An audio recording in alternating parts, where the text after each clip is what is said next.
All right. Showtime Steven Espinoza and Teddy Atlas blast Dazn and their management for lack of professionalism and the disrespect of boxing fans. I want to talk about that and add one more thing to that conversation in this video.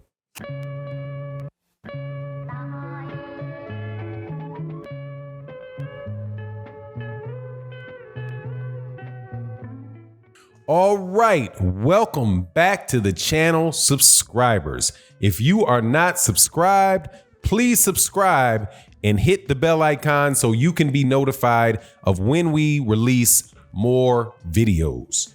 Also, special shout out to the two communities that are very, very important to this channel, the Patreon community. Thank you guys so much for your ongoing support.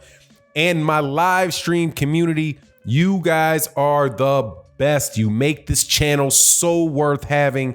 And make sure you guys show up to the OG Boxing Talk, 8 a.m. Central Standard Time, 9 a.m. Eastern Standard Time on Sunday with one of the best boxing panels in all of boxing. That is, along with myself, but more important than myself, my executive producer, Blood Boxing, Curtis Anderson, the boxing historian, Trap House Boxing, and KQC Boxing, the singing OG. Make sure you check us out on Sunday mornings. I'm telling you, you're going to love it. You're going to make it your boxing church on Sunday. All right. Let's get into this because I love this subject. I love the subject because these guys are talking about what I've been saying for a while. Dazn has a disrespect of, and they do not understand boxing. The executives at Dazn do not really understand boxing. And they showed a blatant disregard and disrespect for boxing fans during the fight with Canelo Alvarez versus Sergey Kovalev. And I'm going to add one more thing. Their business models take away an incentive that is there in the structure of boxing to help make sure that fight fans get the value that they deserve. And I mean fight fans. I don't mean people who you want to become fight fans, people that you hope one day may become fight fans. I'm talking about the actual fans that have been paying their money and supporting the sport of boxing for the last, in the case of people on OG Boxing Panel and myself, for example, for over 30 years. Not the casuals, not people that you may show up, may not show up, that you feel like, oh, if they could come, oh, if we could just get them coming to our show, how great it would be. No, the people that actually do show up to your shows, the ones that actually do keep your lights on, the people that actually are paying your bills, the existing fight fans. So this is what happens. Steven Espinoza made an observation. Teddy Atlas made an observation that many people made on Twitter. And when they were on the conversations that I'm having on between text and Gmail and in videos during the time of the fight, was that Dazn was disrespecting boxing fans when they decided to make everybody sit around and wait for the main event, Sergey Kovalev versus Canelo Alvarez, to take place after the UFC fight card ended. Now, we're fight fans. We already paid for the fight. We have paid for the fight. I paid, for example, I had already paid to watch this fight because I have a Dazn membership. So I'm the bird in the hand. The people that are watching UFC, that they are hoping will come to subscribe to Dazn, are two birds are the two in the bush. You know that saying, a bird in the hand is worth two in the bush. Well, the boxing fans that already are sitting there watching it are the bird in hand. And they disrespected the bird that they have, trying to hope that some of those birds come out of that UFC bush and they can grab them. Completely disrespectful to boxing fans, to people who have already paid their money. These are the same fight fans who were promised something when Dazn signed up, which was that you were going to get certain amount of fights for X amount of dollars in less than a year. Though that X amount of money was X times 2. They doubled the price on people within the first year of having it. So not only are you charging people who are on a month by month basis twice as much money as you did before, now you're going to make them sit around and wait for people who have not even subscribed to come in. It was highly, highly disrespectful. Also, they look so desperate, or as the young folks say, so thirsty, that they have to call Dana White and say, Dana White, Dana White is the head of the UFC, which is the #1 league. I guess that's how you call it for MMA. MMA, which by the way, is a damn good sport.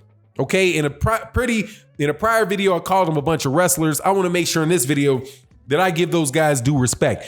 Hey, as a boxing fan, game got to recognize game.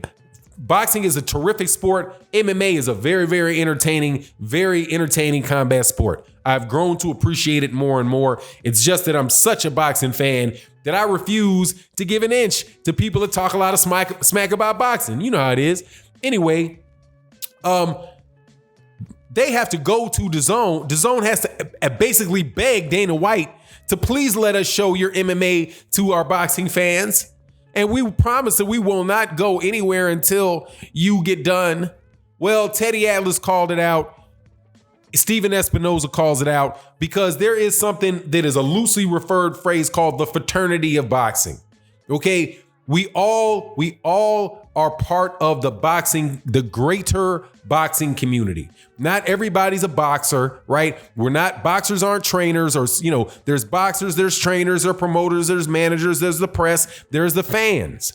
We all want boxing to do well. No matter how many times we argue about whether or not a fighter's overhyped or not this or not that, or what this is and what that isn't, right? We all pretty much still love the sport of boxing. We're all pretty much watching the same fights. We just debating and arguing and disliking each other from different areas within the same community of boxing fans. But when when one of them disregard and disrespect boxing fans and the sport of boxing by sucking up to another sport, it diminishes the value of everybody else.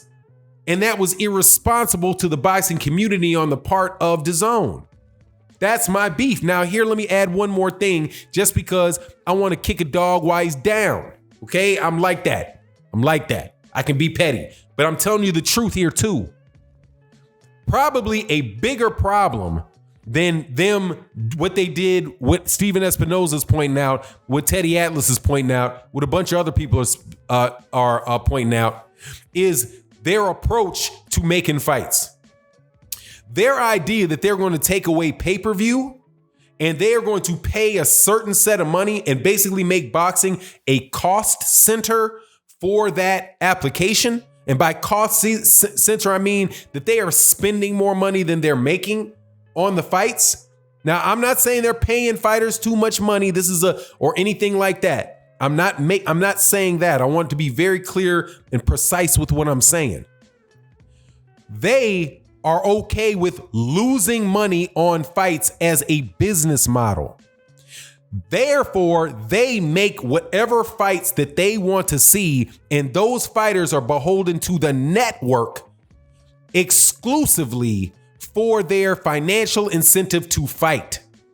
So, unlike a pay-per-view model, where if Canelo Alvarez and Kovalev tried that shit on pay-per-view, it would be an explosion, because these people are either going to buy the fight or they're not going to buy the fight. But the money actually comes from the fans.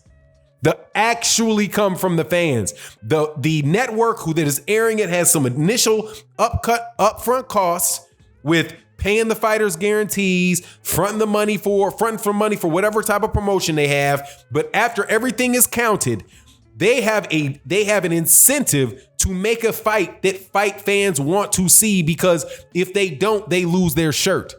The boxers don't make the money that they thought that they should make. The network loses money on that occasion, on that. But by these guys trying to run this at a loss, right? They are taking away the incentive of these fighters to make fights that we want to see.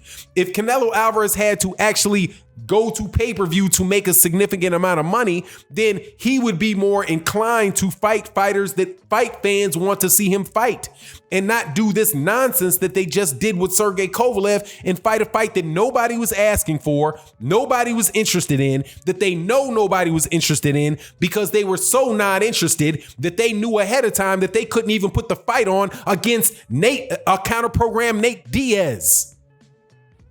It's ridiculous. It's ridiculous.